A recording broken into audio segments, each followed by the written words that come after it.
당신은 어느 날 아침 평소처럼 일어나는데 허리를 곧게 펴기가 힘들다는 걸 느낍니다. 의자에서 일어날 때마다 허벅지와 엉덩이가 뻐근하고 예전보다 몸이 무겁게만 느껴집니다. 나이가 들어서 그렇겠지 하고 대수롭지 않게 넘기지만 사실 그 속에서 뼈는 조용히 약해지고 있을지 모릅니다. 골다공증은 소리 없이 찾아옵니다. 아프지도 않고 특별한 증상이 없으니 당신은 이미 뼈가 손상되고 있다는 사실조차 모른 채로 지낼 수 있습니다. 그러다 작은 충격에도 손목이 부러지거나 심지어는 평소라면 아무렇지 않았을 작은 미끄러짐이 큰 골절로 이어질 수 있습니다. 많은 분들이 뼈가 단단하면 나이가 들어도 안전하다고 생각합니다. 하지만 현실은 조금 다릅니다. 뼈는 나이가 들수록 빈집처럼 구멍이 많아지고 속이 비어가며 약해집니다. 마치 오래된 목재가 겉으로는 멀쩡해 보이지만 안쪽은 썩어 있는 것과 비슷하지요. 골다공증의 무서운 점은 바로 이 침묵성 질환이라는 것입니다. 여기서 한 가지 현실을 짚어드리고 싶습니다. 많은 분이 뼈 건강을 지키려면 무조건 우유를 마셔야 한다고 믿습니다. 물론 우유는 칼슘이 풍부합니다. 그러나 놀랍게도 한국인 중 상당수가 유당불내증으로 인해 우유를 소화하지 못합니다. 오히려 복부 불편감 때문에 우유를 끊어야 하는 분들이 많습니다. 그러니 우유만이 답은 아닌 것이지요. 이제부터는 새로운 관점을 가지셔야 합니다. 칼슘은 우유 말고도 다양한 식품에서 충분히 섭취할 수 있습니다. 뼈를 지키는 것은 거창한 영양제가 아니라 당신의 밥상 위에 늘 올려놓을 수 있는 친숙한 음식들입니다. 이 영상을 통해 제가 소개해드릴 5가지 식품은 단순히 대체 식품이 아니라 우유를 능가하는 뼈, 건강의 비밀병기라 할 수 있습니다. 저는 진료실에서 이런 경험을 자주 합니다. 골밀도 검사를 해보면 의외로 건강해 보이는 어르신이 이미 심각한 골다공증 단계에 이르러 있죠. 이럴 줄 알았으면 진작에 신경 쓸 거라고 안타까워하십니다. 하지만 늦지 않았습니다.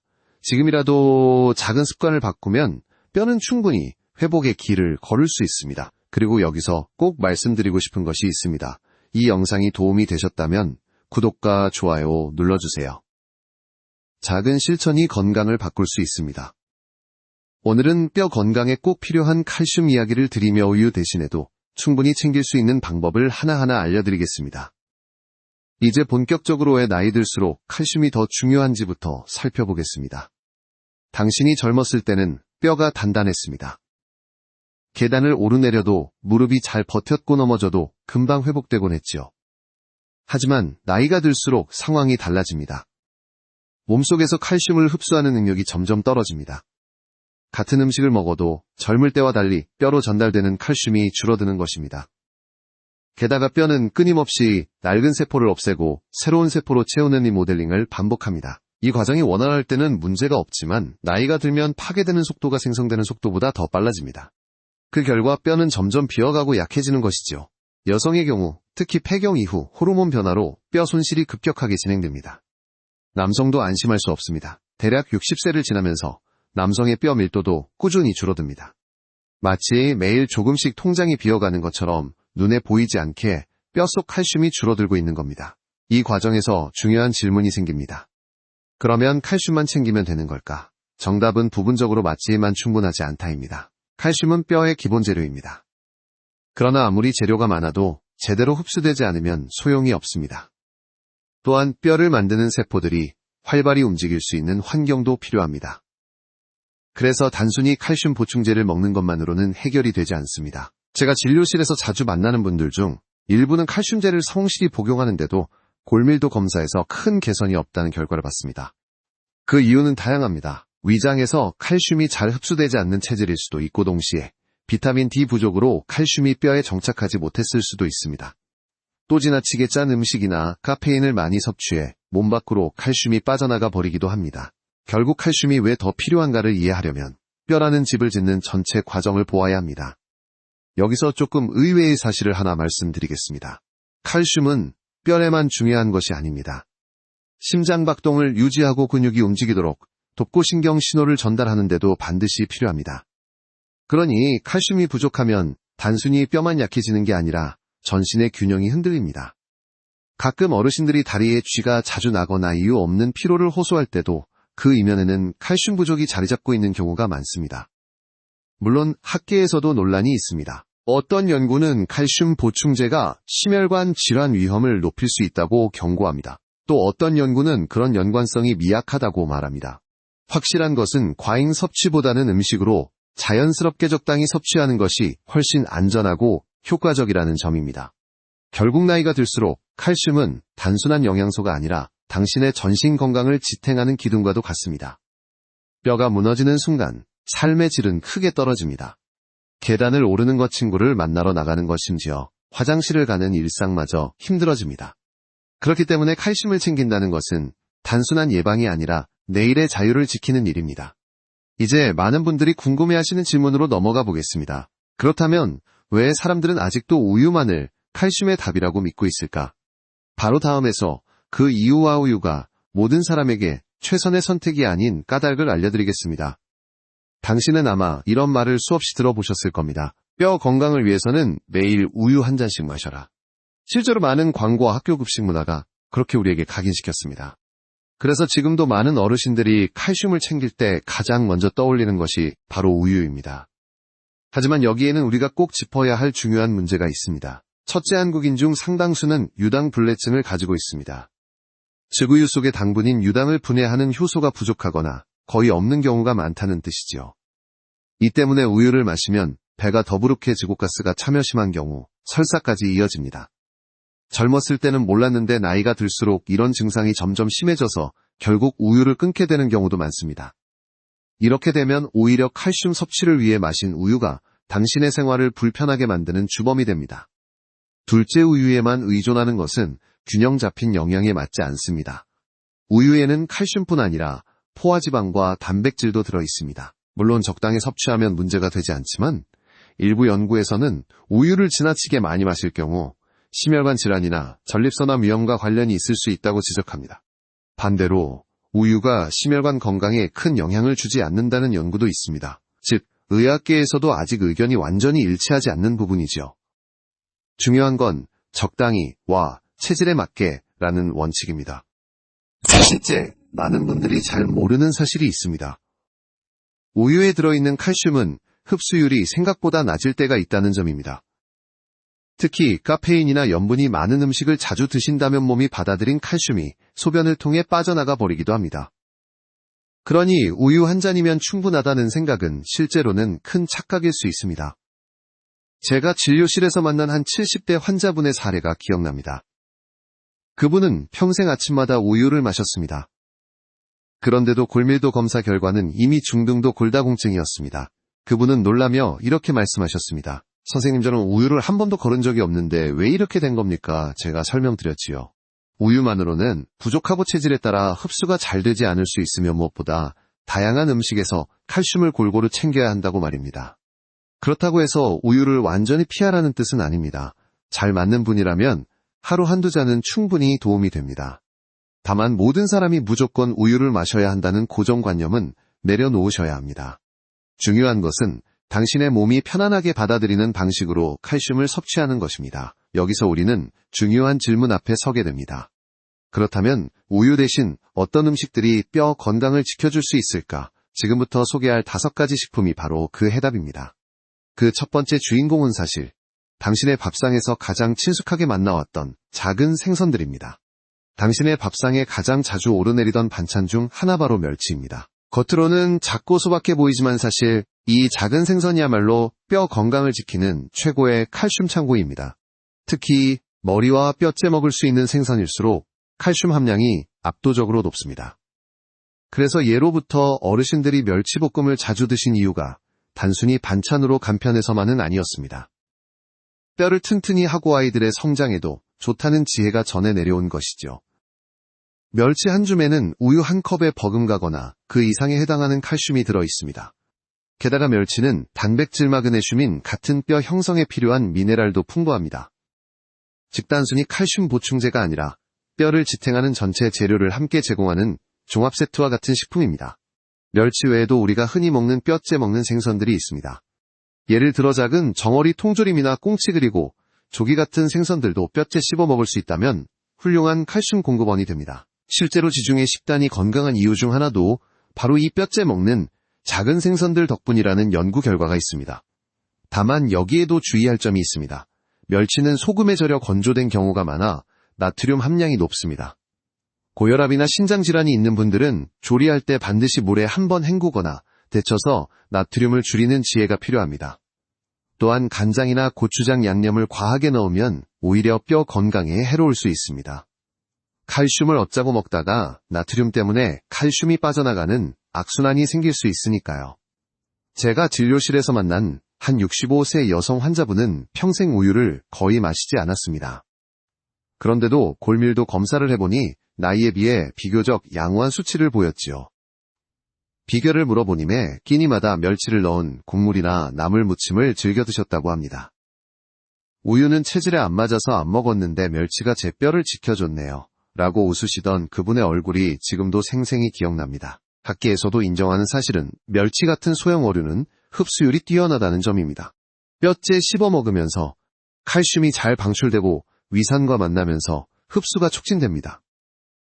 그래서 칼슘제보다 자연스러운 섭취가 가능하지요. 물론 여전히 일부 연구자들은 멸치의 칼슘이 체내에 얼마나 효율적으로 흡수되느냐에 대해 논의를 이어가고 있습니다.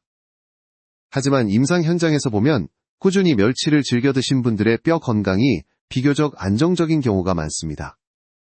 당신도 매일 밥상에 멸치 한 줌을 더하는 작은 습관을 시작할 수 있습니다. 국 끓일 때 멸치를 우려내고 반찬으로 멸치볶음을 곁들이고 때로는 멸치가루를 양념에 살짝 뿌리는 것도 좋은 방법입니다. 작은 습관이지만 뼈 건강에는 큰 변화를 일으킬 수 있습니다. 이제 멸치와 같은 바다의 산물을 살펴봤으니 이어서 전통적으로 한국인의 식탁에서 중요한 역할을 해온 또 다른 칼슘의 보고를 만나보겠습니다. 바로 두부와 콩 가공식품들입니다. 두부 한 모가 밥상 위에 놓이는 순간 집안 분위기가 한결 따뜻해집니다. 부드럽고 담백한 맛 덕분에 누구나 부담 없이 먹을 수 있지요. 그런데 이 두부가 단순히 속 편한 음식이 아니라 뼈 건강을 지키는 강력한 칼슘 저장소라는 사실을 아십니까? 두부는 콩으로 만들어집니다. 콩 자체에도 칼슘이 들어있지만 두부를 만드는 과정에서 응고제로 사용되는 천연 미네랄 덕분에 칼슘 함량이 더 높아집니다. 특히 석회, 염화칼슘을 응고제로 쓴 두부는 칼슘 공급원으로 손색이 없습니다. 여기에 단백질까지 풍부하니 뼈의 재료와 보수공 역할을 동시에 해주는 셈입니다. 콩식품의 장점은 칼슘만이 아닙니다. 콩에는 이소플라본이라는 식물성 에스트로겐이 들어있습니다. 여성 호르몬과 유사하게 작용하여 특히 폐경 이후 여성의 뼈 손실을 완화하는 데 도움을 줍니다. 그래서 서양에서는 두부를 단순한 아시아 음식이 아니라 여성 건강식품으로 높이 평가하기도 하지요. 또 하나 흥미로운 점은 콩 제품이 우유와 달리 소화에 부담이 적다는 사실입니다. 유당 불내증으로 우유를 꺼리던 분들도 두부, 콩국 두유 등은 편안하게 드실 수 있습니다. 물론 두유의 경우 설탕이 많이 들어간 제품은 피해야 합니다. 무가당 두유를 선택하면 뼈 건강에 더욱 도움이 됩니다. 저는 실제로 두부를 자주 드시는 어르신들을 볼 때마다 놀라곤 합니다. 70대 후반인데도 골밀도가 또래보다 좋은 경우가 많습니다. 한 할머니 환자분은 젊어서부터 두부를 매일 먹었더니 약 없이도 뼈가 버텨준다 라며 웃으셨습니다. 이런 경험을 통해 저는 다시금 음식의 힘을 실감합니다. 물론 학계에서도 의견이 다양합니다. 어떤 연구는 이소플라본이 뼈 건강에 긍정적인 영향을 준다고 하고 또 다른 연구는 그 효과가 크지 않다고도 합니다. 그러나 분명한 것은 두부나 콩식품은 칼로리가 낮고 단백질과 칼슘이 풍부해 뼈 건강뿐 아니라 전반적인 영양 균형에 이롭다는 사실입니다. 여기서 한 가지 주의할 점도 있습니다. 두부를 짜게 양념하거나 기름에 과하게 튀기면 오히려 건강에 해로울 수 있습니다. 특히 나트륨과 기름은 칼슘 흡수를 방해할 수 있지요. 따라서 구이나 조림보다는 부드럽게 끓인 두부찌개나 두부 샐러드 혹은 간단히 간장 약간과 참기름을 곁들인 두부 무침이 더 좋은 선택입니다. 칼슘 보충을 위해 굳이 우유만 고집할 필요가 없습니다. 두부 한 모콩 한 그릇이 뼈를 지키는 든든한 동반자가 될 수 있습니다. 이제 우리는 육지에서 얻은 콩을 살펴봤으니 다시 초록빛 잎사귀로 시선을 옮겨보겠습니다. 우리의 밥상에서 빠지지 않는 채소, 특히 잎채소들이 어떤 방식으로 뼈 건강을 도와주는지 알아볼 차례입니다. 당신이 매일 밥상에서 접하는 채소들 그 중에서도 푸른빛이 진한 잎채소들은 뼈 건강에 있어서 결코 빼놓을 수 없는 보물입니다. 시금치, 케일, 청, 경채, 브로콜리 같은 채소들이 대표적이지요. 이들은 칼슘 함량이 생각보다 높고 게다가 섬유질, 비타민 K, 미네랄 등 뼈를 돕는 다양한 영양소를 함께 제공합니다. 예를 들어 케일은 칼슘의 여왕이라 불릴 만큼 흡수율이 뛰어난 채소입니다. 우유 못지않은 칼슘을 공급하면서도 소화에 부담이 거의 없습니다. 청경채 또한 마찬가지입니다. 특히 국이나 볶음으로 가볍게 조리해도 칼슘 손실이 크지 않다는 장점이 있습니다. 반면 시금치는 칼슘이 풍부하지만 옥살산이라는 성분 때문에 체내 흡수율이 떨어진다는 단점이 있습니다. 그러나 걱정할 필요는 없습니다. 시금치를 데치거나 끓이면 옥살산이 상당 부분 제거되어 칼슘 흡수가 더 원활해집니다. 결국 조리법을 어떻게 하느냐가 뼈 건강에 큰 차이를 만들어내는 것이죠. 제가 만난 환자 중 한 72세 어르신은 하루 한 끼는 꼭 채소 위주의 식사를 하셨습니다. 골밀도 검사에서 동년배보다 좋은 결과를 보이자 그분은 이렇게 말씀하셨습니다. 젊었을 때는 고기만 찾았는데 나이 들고 나서는 풀만 먹어도 몸이 가벼워지더군요. 덕분에 뼈도 튼튼해진 모양입니다. 음식 습관의 작은 변화가 뼈뿐 아니라 전신 건강에 선물처럼 돌아온 사례입니다.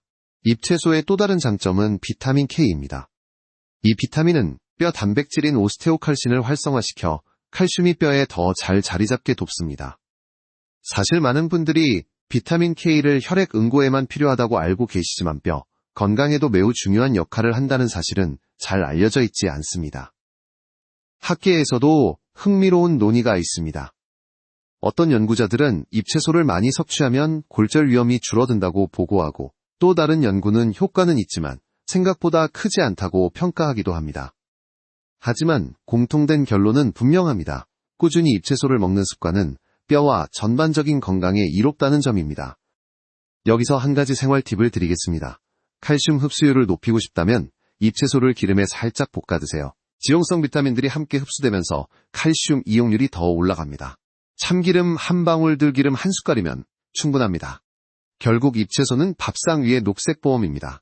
돈 한 푼 들이지 않고도 매일 식탁에서 자연스럽게 뼈 건강을 지킬 수 있습니다. 이제 푸른 채소의 이야기를 마쳤으니 시선을 바다로 돌려보겠습니다. 거대한 바닷속에서 우리의 뼈를 든든히 받쳐주는 또 하나의 칼슘 원천이 기다리고 있습니다. 바로 해조류입니다. 넓은 바다를 떠올려 보십시오. 파도 사이로 출렁이는 미역다시마톤 매생이 같은 해조류는 한국인의 식탁에서 오래전부터 빠지지 않는 반찬이었습니다. 단순히 국거리나 곁들임 음식으로만 생각하기 쉽지만 사실 이 해조류들은 뼈를 지탱하는 칼슘의 보고입니다. 미역국은 산후회복 음식으로 널리 알려져 있지요. 그 이유 중 하나가 바로 칼슘과 요오드 같은 미네랄이 풍부하기 때문입니다. 다시마와 톤 역시 칼슘 함량이 높아 뼈 건강에 직접적인 도움을 줍니다. 특히 건조된 해조류를 물에 불려 먹을 경우 칼슘 농도가 더 진하게 우리 몸에 들어옵니다. 또한 해조류에는 알긴산이라는 식이섬유가 풍부합니다. 이 성분은 장 건강을 돕고 체내 노폐물을 배출해 칼슘 흡수를 간접적으로 도와줍니다. 단순히 뼈만 지키는 것이 아니라 몸 전체의 균형을 지탱하는 조력자 역할을 하는 것이지요. 제가 기억하는 한 68세 남성 환자분은 평생 우유를 거의 마시지 않았습니다. 그런데 골밀도 검사에서 예상보다 좋은 결과를 보였습니다. 이유를 물어보니 매일 점심마다 미역국이나 다시마 무침을 즐겨 드신다고 하셨습니다. 그는 나는 우유 체질이 아니라서 안 맞았는데 평생 미역을 먹다 보니 뼈가 버텨준 것 같소 라며 웃으셨습니다. 이처럼 우리의 전통 음식 속에 이미 답이 숨어 있습니다. 물론 주의할 점도 있습니다. 해조류는 요오드 함량이 높습니다. 갑상선 질환이 있는 분들은 과다 섭취를 피해야 합니다. 또 일부 연구에서는 알긴산이 칼슘 흡수를 방해할 수 있다는 의견도 제기됩니다. 반면 적절한 섭취는 장 건강을 개선해 오히려 흡수를 돕는다는 연구도 있습니다. 이처럼 학계에서도 다양한 견해가 공존합니다. 그러나 공통적으로 강조되는 점은적 당량입니다. 매일 국 한 그릇 무침 한 접시면 충분합니다. 해조류의 또 다른 장점은 저칼로리 고영양이라는 점입니다. 비만을 예방하면서도 뼈와 근육을 지키는 데 도움을 줍니다. 나이가 들수록 체중 조절은 쉽지 않지만 해조류는 포만감을 주면서도 부담이 적기 때문에 이상적인 반찬이 될 수 있습니다. 작은 미역줄기 한 가닥이 사실은 당신의 뼈를 지키는 든든한 지주가 될 수 있습니다. 그동안 별 생각 없이 지나쳤던 반찬 하나가 당신의 노후를 바꾸는 열쇠가 되는 것이지요. 이제 바다를 떠나 다시 육지로 돌아가 봅시다. 한국인의 입맛에 익숙하고 언제든 간식으로 즐길 수 있는 음식이 있습니다. 바로 고소한 견과류와 씨앗류입니다. 이들이 뼈 건강에 어떤 놀라운 역할을 하는지 이어서 살펴보겠습니다. 당신이 오후에 출출할 때 손이 먼저 가는 음식, 바로 견과류와 씨앗류입니다. 아몬드, 호두, 해바라기씨, 참깨, 들깨 같은 식품들은 단순히 고소한 간식이 아니라 뼈 건강을 위한 강력한 파트너입니다. 특히 칼슘 함량이 높은 참깨와 아몬드는 작은 알갱이 속에 숨은 칼슘 폭탄이라고 불러도 과언이 아닙니다. 아몬드 30g에는 우유 1컵에 버금가는 칼슘이 들어있습니다. 참깨는 소량으로도 칼슘 함량이 매우 높습니다. 단참깨는 그냥 통째로 삼키면 소화가 잘 안되기 때문에 깨소금이나 들깨가루처럼 갈아서 먹어야 칼슘을 제대로 흡수할 수 있습니다. 해바라기씨 역시 뼈 건강에 필요한 마그네슘과 인이 풍부하여 칼슘과 함께 뼈의 기초를 튼튼히 다져줍니다. 견과류의 또 다른 장점은 건강한 불포화지방산입니다. 이는 뼈를 지탱하는 근육과 혈관 건강에도 긍정적인 역할을 합니다. 결국 뼈는 단독으로 존재하지 않습니다. 혈액이 영양을 공급하고 근육이 지지해야 뼈가 제 역할을 할 수 있습니다. 그러니 견과류를 꾸준히 먹는 습관은 뼈와 전신을 함께 지키는 지혜라 할 수 있습니다. 제가 만난 한 74세 할아버지 환자분은 하루에 한 줌의 아몬드를 간식으로 챙기셨습니다. 처음에는 단순히 군것질 대용으로 드신 거였는데 몇 년 뒤 골밀도 검사에서 뼈 상태가 또래보다 안정적이라는 결과가 나왔습니다. 그분은 웃으며 이렇게 말씀하셨습니다. 그냥 심심풀이로 먹은 게 약이 된 셈이네요. 작은 습관이 큰 변화를 만든 순간이었습니다. 물론 주의할 점도 있습니다. 견과류는 칼로리가 높기 때문에 과하게 먹으면 체중이 늘 수 있습니다. 하루 한 줌 즉 손바닥에 올렸을 때 가득 차는 정도가 적당합니다. 또 소금에 절여진 견과류보다는 생아몬드나 무가당 제품을 선택하는 것이 좋습니다. 짠 간식은 오히려 칼슘을 몸 밖으로 내보내는 요인이 될 수 있기 때문이지요. 학계에서도 견과류의 효능을 두고 다양한 연구가 진행 중입니다. 일부 연구는 견과류 섭취가 골밀도 개선에 직접적인 효과가 있다고 보고합니다. 다른 연구들은 체중 관리나 심혈관 건강을 통해 간접적으로 뼈 건강을 지킨다고 설명하기도 합니다. 논란은 있지만 공통된 결론은 적정량의 꾸준한 섭취가 도움이 된다는 것입니다. 견과류와 씨앗류는 언제 어디서든 챙겨 먹기 쉽다는 장점도 있습니다.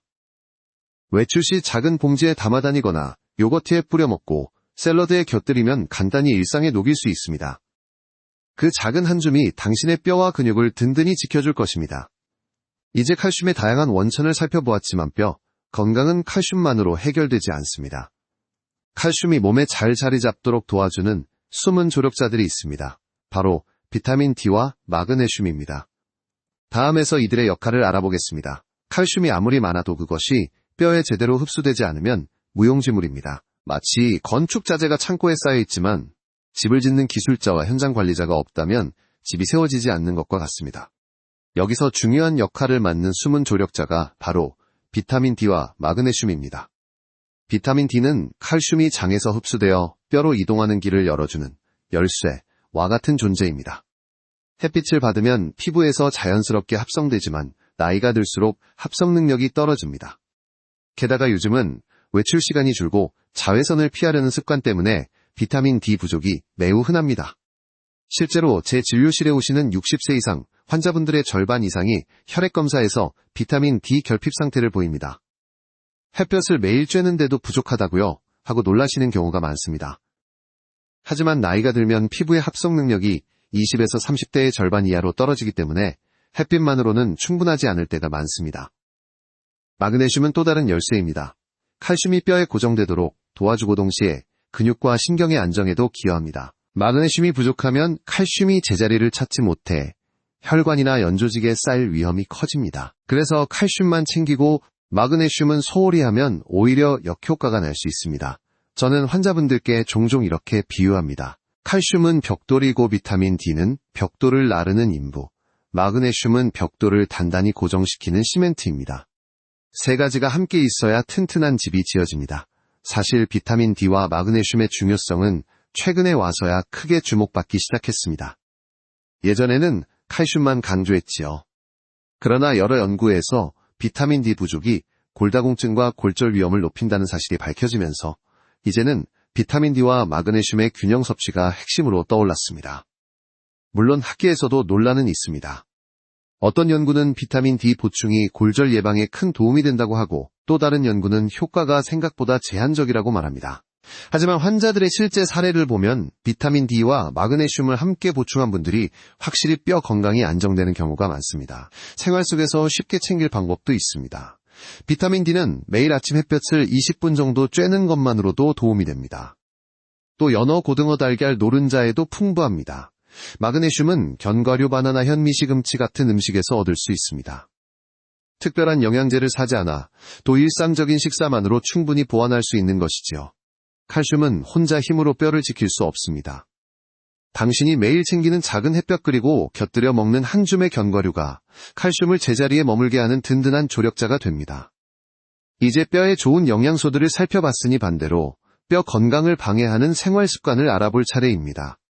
아무리 칼슘을 챙겨도 그것을 빼앗아가는 습관이 있다면 소용이 없으니까요. 아무리 좋은 음식을 챙겨 먹어도 당신의 일상 속 몇 가지 습관이 뼈 건강을 망치고 있다면 칼슘은 제 역할을 하지 못합니다. 마치 양동이로 물을 열심히 퍼올리면서 동시에 바닥에 구멍을 내놓는 것과 같습니다. 오늘은 그 구멍을 막아야 합니다. 첫째, 과도한 카페인 섭취입니다. 아침마다 커피를 즐기고 오후에 또 한 잔, 저녁에는 녹차나 홍차까지 마신다면 하루 칼슘 손실이 크게 늘어납니다. 카페인은 소변으로 칼슘 배출을 촉진하기 때문입니다. 물론 커피를 완전히 끊으라는 이야기는 아닙니다. 하루 한두 잔, 그것도 식사와 시간을 두고 마시는 것이 안전합니다. 둘째, 짠 음식입니다. 한국인의 밥상은 전통적으로 나트륨 함량이 높은 편입니다. 김치, 젓갈, 장아찌, 찌개 등은 맛있지만 나트륨이 과하면 몸이 칼슘을 밖으로 내보냅니다. 제가 진료실에서 만난 70대 환자 한 분은 짜게 먹어야 밥맛이 난다 며 습관을 바꾸지 못하셨습니다. 결국 골밀도와 혈압이 동시에 악화되어 큰 어려움을 겪으셨지요. 짠맛을 줄이는 것은 뼈와 혈관을 동시에 지키는 길입니다. 셋째, 과음과 흡연입니다. 술은 뼈를 만드는 세포의 활동을 억제하고 담배는 혈액순환을 방해해 뼈에 필요한 영양 공급을 줄입니다. 실제로 흡연자는 골다공증 발생 위험이 비흡연자보다 훨씬 높습니다. 술과 담배는 뼈 건강의 최대의 적이라고 해도 과언이 아닙니다. 넷째, 운동 부족입니다. 뼈는 움직일 때 더 단단해집니다. 체중이 실리는 걷기, 계단 오르기가 배운 근력 운동은 뼈세포를 자극해 칼슘이 잘 자리 잡게 만듭니다. 반대로 하루 종일 앉아만 있으면 뼈는 점점 약해집니다. 제가 만난 한 80대 어르신은 매일 30분씩 꾸준히 걷기를 실천해 오셨습니다. 그분의 골밀도는 같은 연령대 평균보다 훨씬 높았습니다. 작은 움직임이 큰 차이를 만든 것입니다. 물론 학계에서도 생활습관 요인에 영향을 두고 세부적인 논쟁이 있습니다. 예를 들어 커피 한 잔이 뼈 건강에 미치는 영향은 생각보다 미약하다는 주장도 있습니다. 하지만 공통된 결론은 적정량을 지키는 것이 중요하다는 점입니다. 여기서 중요한 메시지를 다시 강조하고 싶습니다. 칼슘을 아무리 많이 챙겨도 그 칼슘을 빼앗아가는 습관을 바꾸지 않으면 소용이 없습니다. 반대로 식단에서 나트륨을 줄이고 커피 양을 조절하고 매일 조금씩이라도 몸을 움직이는 습관을 들인다면 당신의 뼈는 지금보다 훨씬 튼튼해질 수 있습니다. 이제 우리는 뼈 건강에 필요한 음식과 피해야 할 습관까지 살펴봤습니다. 그렇다면 실제로 이런 습관을 바꾼 사람들의 이야기는 어떨까요? 다음에서는 환자들의 생생한 사례와 작은 변화가 어떻게 놀라운 결과를 가져오는지를 함께 나눠보겠습니다. 진료실에서 저는 수많은 어르신들을 만납니다. 세계는 뼈 건강을 지키기 위해 작은 변화를 선택했고 그 결과 삶이 크게 달라진 분들이 많습니다. 이들의 이야기는 단순한 사례가 아니라 당신에게도 충분히 일어날 수 있는 현실입니다. 예를 들어 69세 여성 환자 한 분은 골밀도 검사에서 중등도 골다공증 진단을 받았습니다. 평생 우유를 거의 마시지 않았고 멸치나 두부 같은 음식을 특별히 챙겨 먹지도 않았습니다. 선생님, 이제 늦은 거죠? 라며 낙담하셨지요. 하지만 저는 이렇게 말씀드렸습니다. 아직 늦지 않았습니다. 지금부터 시작하면 내년 검사에서는 반드시 달라질 겁니다. 그분은 매일 저염 멸치볶음을 반찬에 추가하고 아침에는 두부반모를 챙기며 하루 30분씩 햇볕을 쬐는 습관을 들였습니다. 1년 뒤 골밀도는 눈에 띄게 개선되었고 무엇보다 자신감이 돌아왔습니다. 제가 제 몸을 다시 살린 것 같아요. 그분의 환한 미소가 지금도 기억납니다. 또 다른 72세 남성 환자분은 무릎 통증으로 병원을 찾으셨습니다.